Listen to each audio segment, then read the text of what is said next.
We're here with the staff from Lourdes Regional High School today on the Shamokin History Channel, and I'd like to welcome Coach John McKay, Coach Mike Klembara, and Coach Tom Ryan to the show today. Going to try to make this informative, educational, and entertaining as we look back on your years at Lourdes, your careers at Lourdes, and maybe even look back a little bit further to the days of Shamokin Catholic and St. Edward's. Guys that coach now are such specialists, and I think we've all coached a little bit of everything. I didn't realize that Mike had coached wrestling. And I knew nothing about wrestling. Joe taught me what he wanted to teach me, and that's... Well, as I was making some notes, I thought I remembered you coaching girls basketball, Coach I did. Ryan. Yeah. And I'm thinking, no way. No, it must have been a dream, because there's no way that he could coach girls basketball.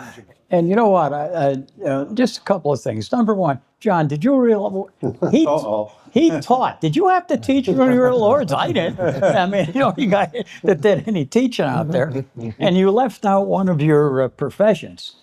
Sometimes he was a mannequin at Matlow's. Part-time. Yeah, part-time. I think I might have heard that once before. Yeah.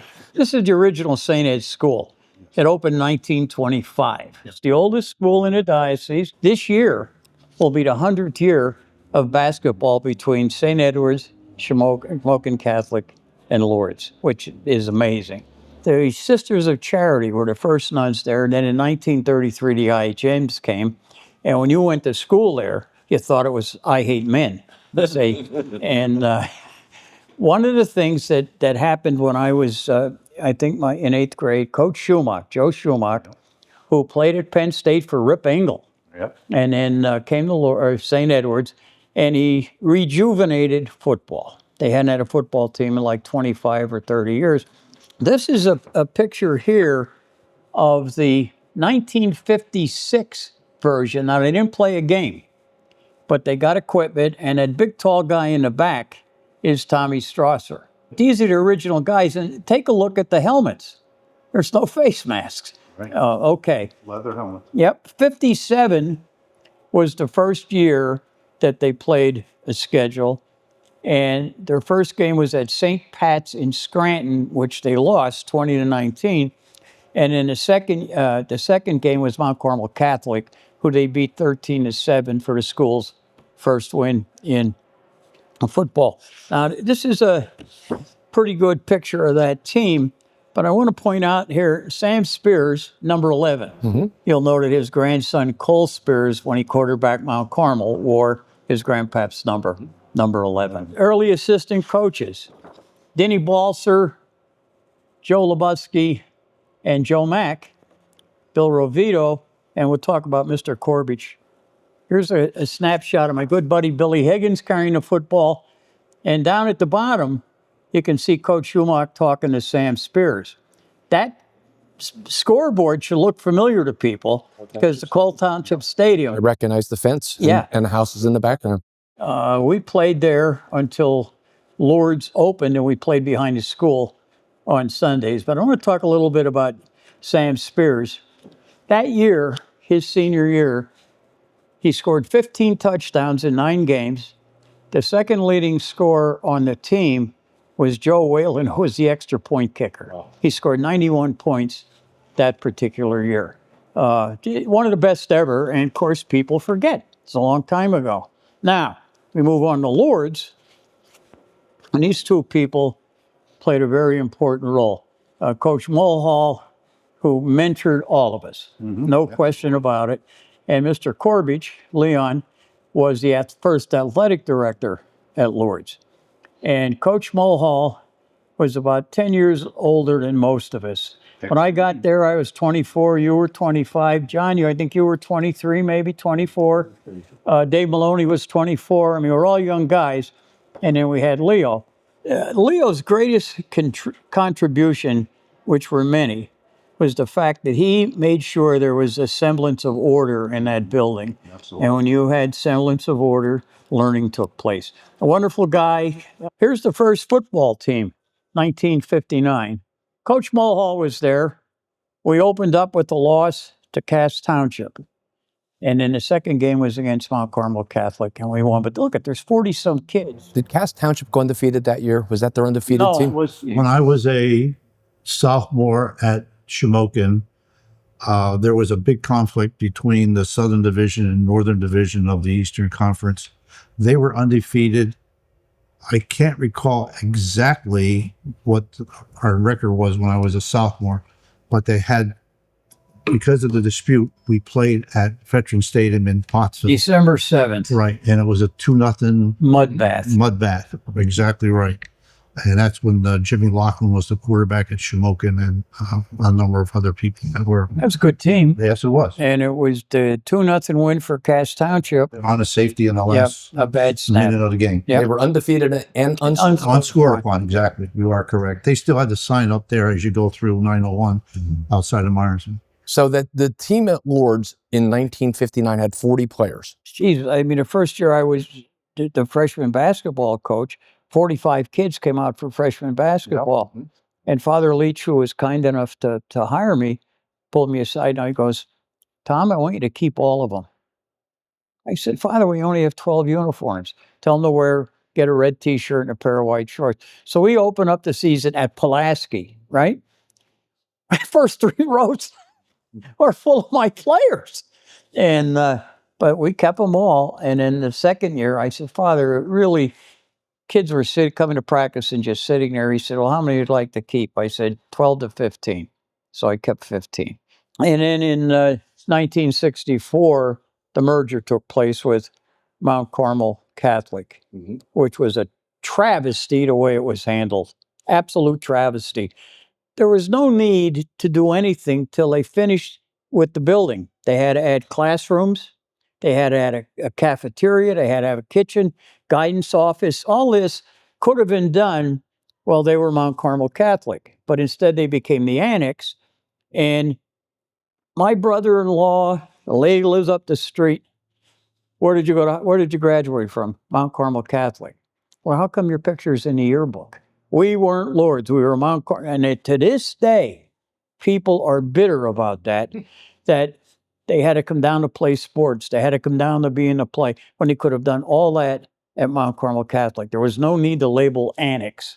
So that would be the western part of Lourdes High School was the annex, or? It was in Mount Carmel.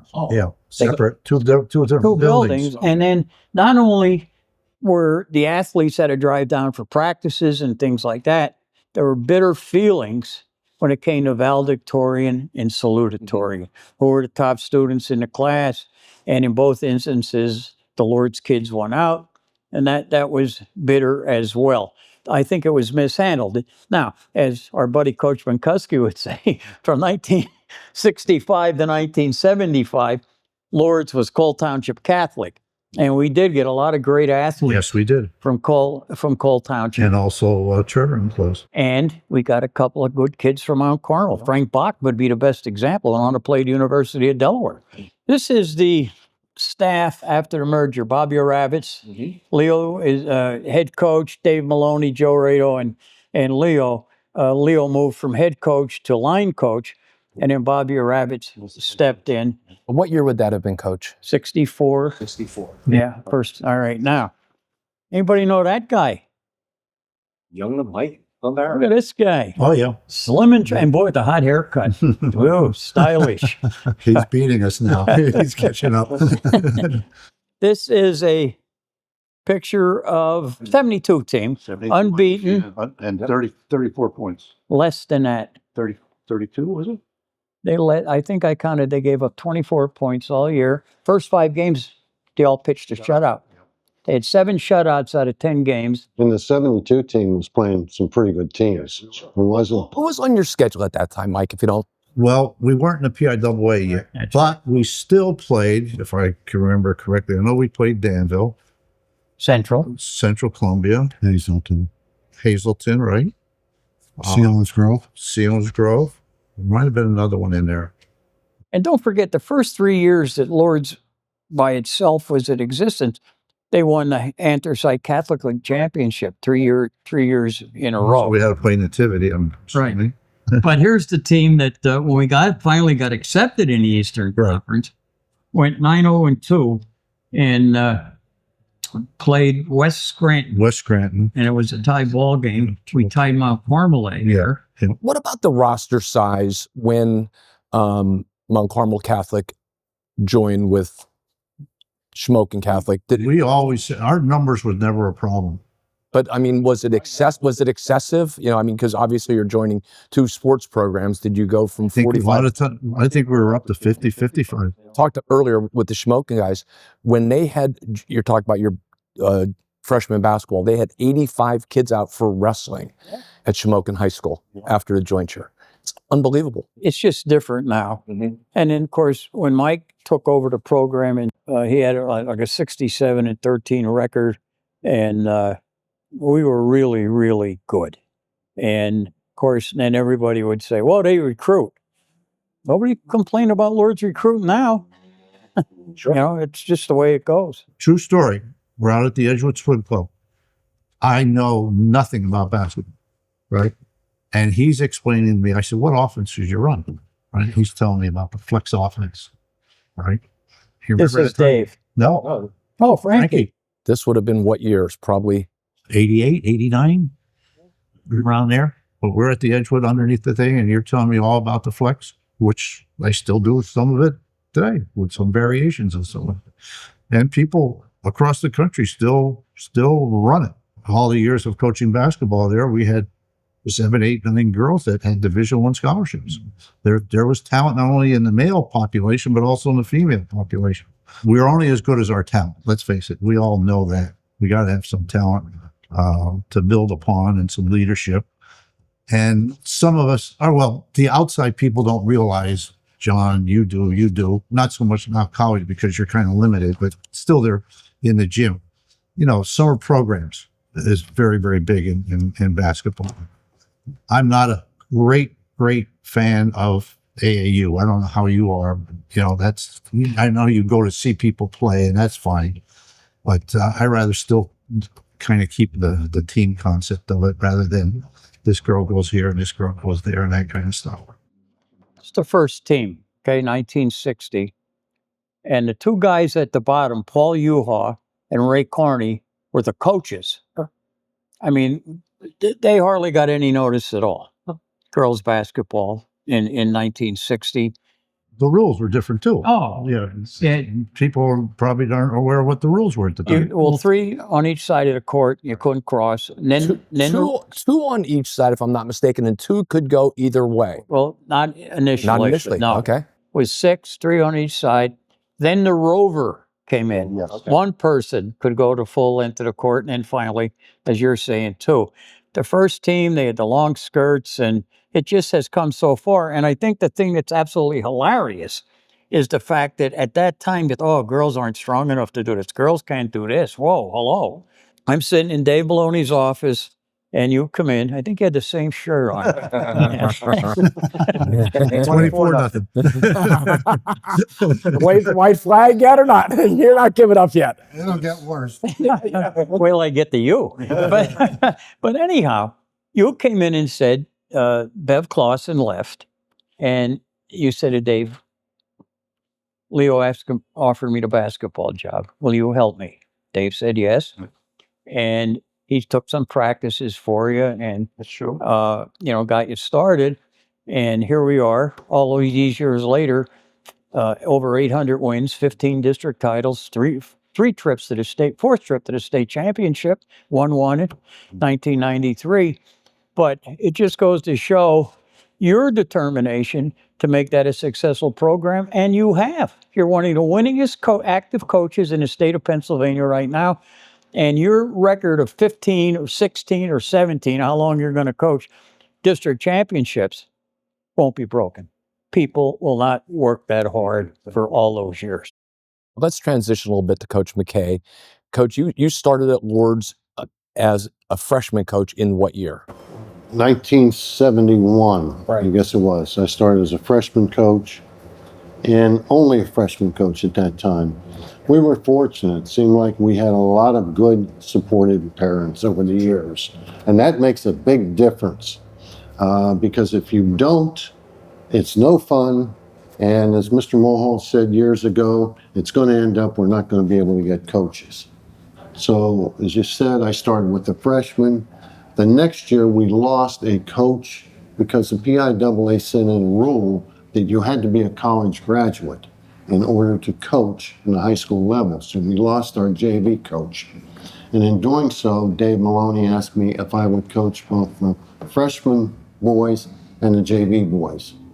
And we did, and we never practiced them together. We had 2 different practices every day.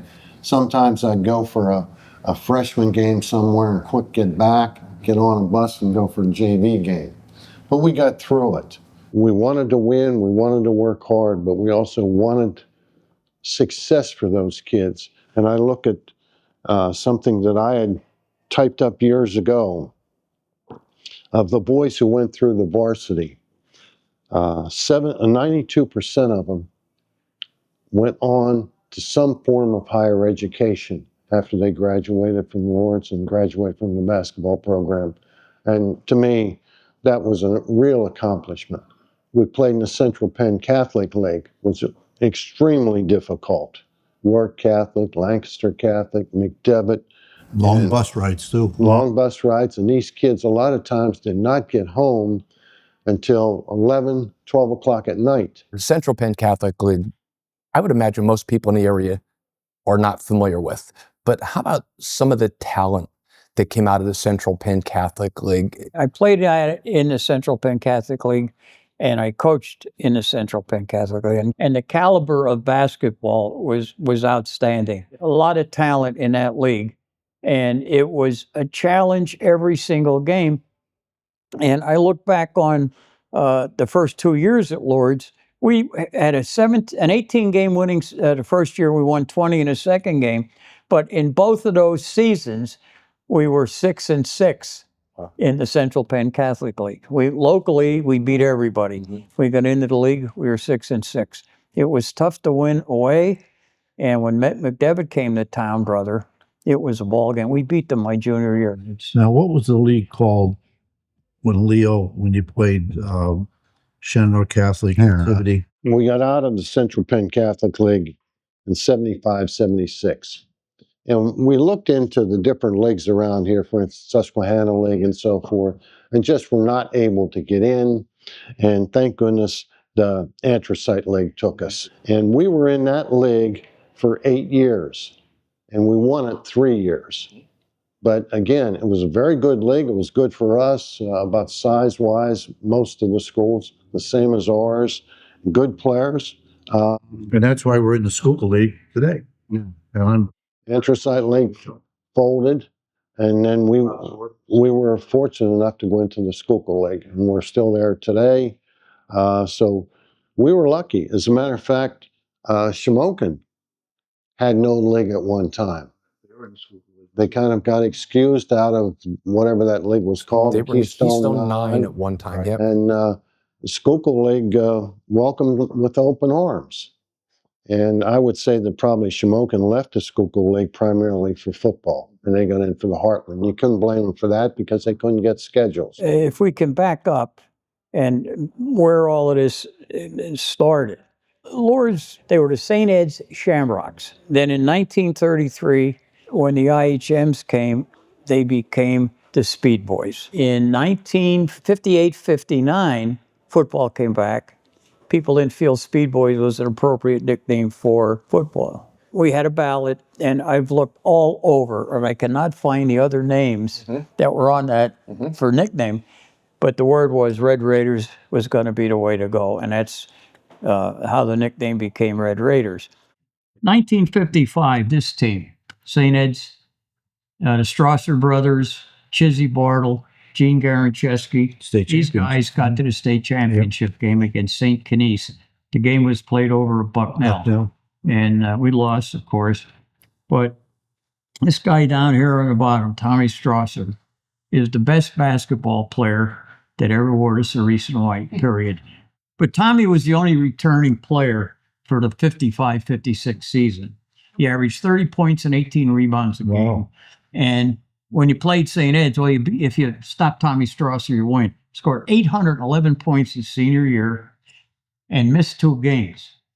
Greatest player. I went to Dayton, and Guess who his roommate was? Francis Lamar Gursky.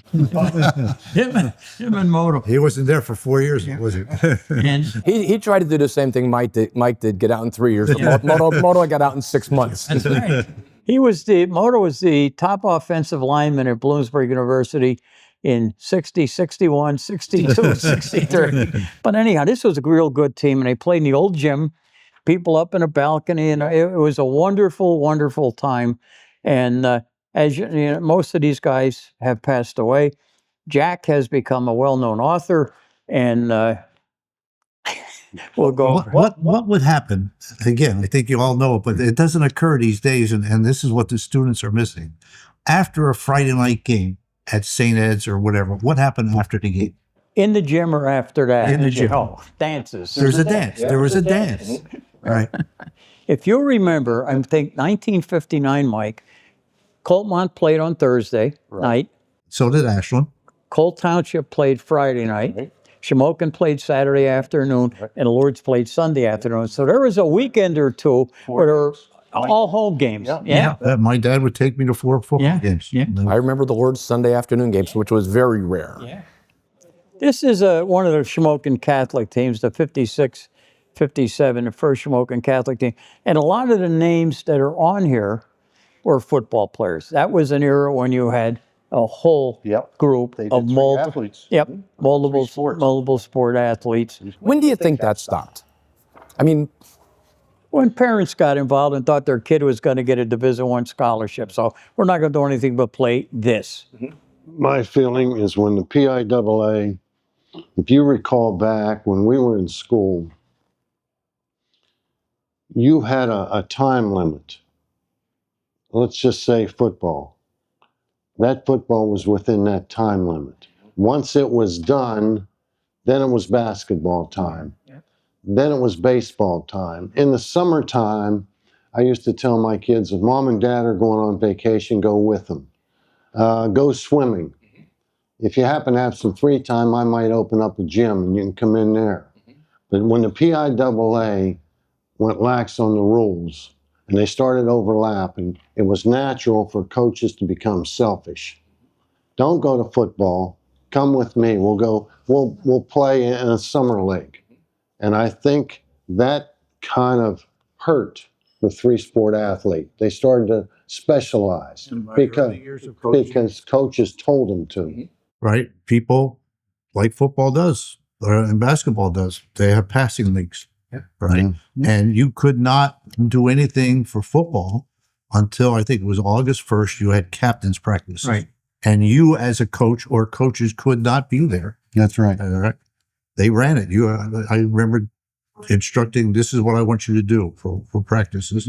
August 15th. Right. August 15th. Yep. I had a student tell me one time, said, Mr. McKay, I want to play basketball. And he told me, I can't play basketball.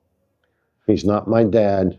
I want to play basketball. And he was talking about another coach. oh boy, yeah. Yeah, he said, he's not my dad. I'd like to play basketball.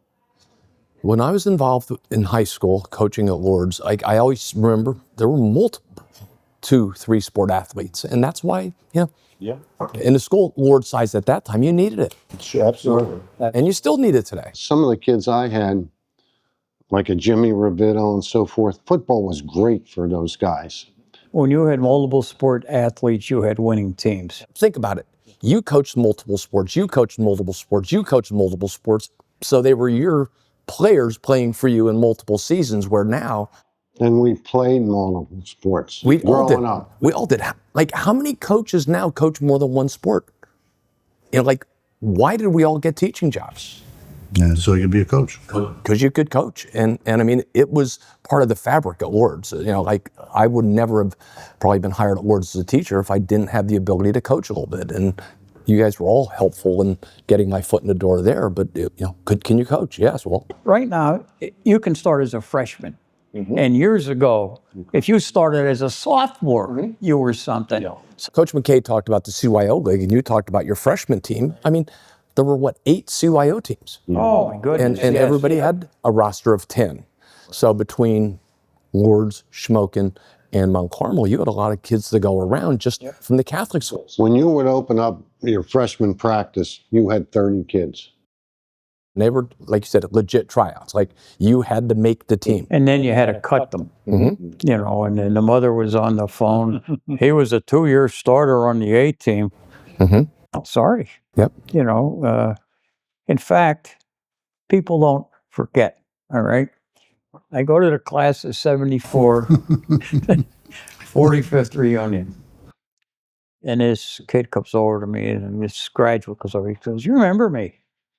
"Yes, I do." "You cut me from the freshman team." So that was 49 years ago. I have that too. One guy. And he's still mad at me. You know, Every like, time I see him in Healdsburg, I'm the guy you cut, Mr. McKay. this group of guys were the best team ever at Lourdes, the 72 team. Kelly Smoogin, Jackie May, and a very, very underrated point guard, Joe McKay. You know, I was thinking about them the other night. Who was the so? And Rich Joe McKay- Katwicka was the fifth starter. I couldn't think of who the fifth starter was. Yeah, did Kenny Martini start or not? Yeah, he was the off guard. And then there was the Martini twins then too. Well, they were much later. So you had Kelly, you had Smoogin, Jack Jackie, May, Kenny Martini, and Joe McKay. Rich Katwicka, I think he came off the bench. Rich was 1 year behind those guys, so he would have been a junior, yeah. That was them just athletically, they were outstanding. Oh, boy. You know, every team I ever coached, you have the leading scorer, you have the leading assist guy, you have the leading steals, you have the leading rebounder. But there were certain guys who maybe had very few stats, but they made the team tough. First team at Lourdes. Paul Uha in the front was the captain with Mr. Benkovic. We were 18-7.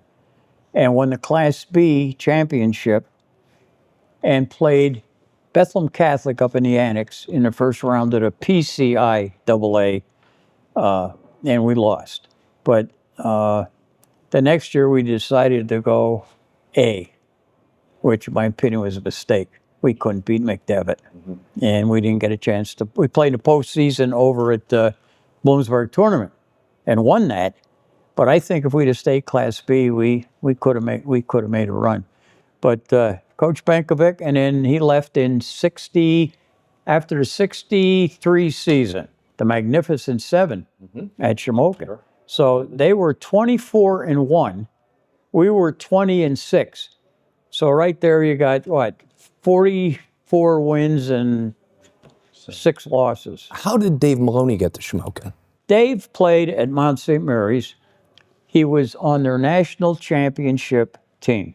Father Leach drove down to Mount St. Mary's on a recommendation from Jimmy Phelan and interviewed Dave for the job. And he told Dave, when we played it, town shuts down, all the businesses closed, and he recruited him, and Dave took the job. Now, he and Roberta come to Shamokin, right? And they don't know where anything is. So they pull over when Zip Kleski had the gas station, and Dave got out of the car and said, "You have a map of the city." See? Philly guy, you have a map? And Zip said, "If you go up to the train station, I think there's one on the wall." And, well, what are you doing here? And he said, I just got hired to coach at Lourdes. I can't find his school. So they gave him the directions to get out of his school, but that's how he got here. But Father really sold him a bill of goods, and he was completely different from Coach Benkovic. Coach Benkovic was older. Dave had just come out of college. He played for Jimmy Phelan. He brought in new offenses, new defense, the 2-3 zone, which you're familiar with. And he was here and wanted to coach in college and got to Carnegie Mellon. And then stepped aside, became a vice president out there, and then moved on to the Oklahoma as development director, where we raised over $1 billion for the university. Great guy, loved the game, played in that Anthracite basketball league, as one of those other guys in this panel. And I refereed a few of those games. He never touched anybody. What kind of a call is that? So then He didn't lead the team in assists either. So now I tee one of his buddies up, see? And we're all dressing in the same room. He goes over to this guy's about 6'5". He goes, put up with that crap. And then he come in and confront you. Yeah. Well, this has been a pleasure to get together. Well, thank it's you. fun. I thank you guys for Yeah. your time. I thank you for your mentorship over the years. I thank you for your friendship over the years, and really appreciate you coming together today. I can't wait to see what the final product looks like. One more question. Are you going back for your 30-plus year Susquehanna? As of today, I am. All yep. right. Yeah. Good enough. Yeah. And Frank, we were here because of you and out of respect for Leon Mulhall. Absolutely. I can't thank you enough. I enjoyed it. I thought it was great. I know. And we never get together. I know. No, we don't. I see each and every one of you a little bit, but this has been nice to at least be able to spend some time together. Thank you, Matt, and thank you, That's great. thank you, Dave.